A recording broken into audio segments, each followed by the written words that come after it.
कोन मारे दावा केलको Dharma recording studio Bhargama. DJ Umesh दावा केलको मुंह काला गे सुखीपुर बाजार। लाले लाले ओढ़नी तोरा भेलो काला गे, लाले लाले ओढ़नी तोरा भेलो काला गे। कोन मारे दावा केलको मुंह काला गे, कोन मारे दावा केलको मुंह काला गे। लाले लाले ओढ़नी तोरा भेलो काला गे, लाले लाले ओढ़नी तोरा भेलो काला गे। कोन मारे दावा केलको मुंह काला गे, कोन मारे दावा केलको मुंह काला गे, मुंह काला गे।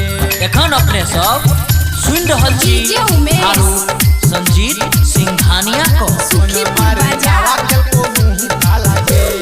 केहन छलो ताला तोहर टूट गेलोगे, कुछ दिन के बाद फिर जुट गेलोगे, कुछ दिन के बाद फिर जुट गेलोगे। हाँ केहन छलो ताला तोहर टूट गेलोगे, कुछ दिन के बाद फिर जुट गेलोगे, जुट गेलोगे। कोने गाम के छौरा कर देलको हाला गे, कोने गाम के छौरा भोंक देलको भाला गे।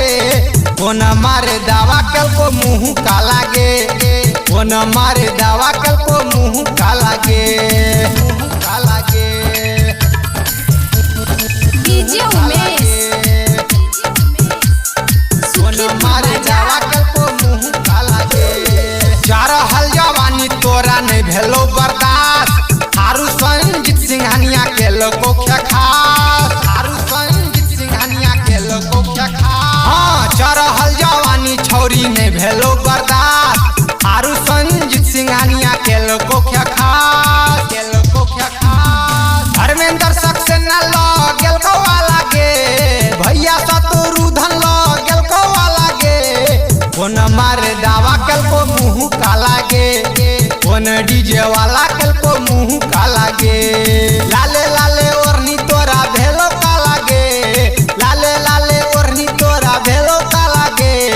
कोन मारे दावा केलको मुंह काला गे, कोन मारे दावा केलको मुंह काला गे।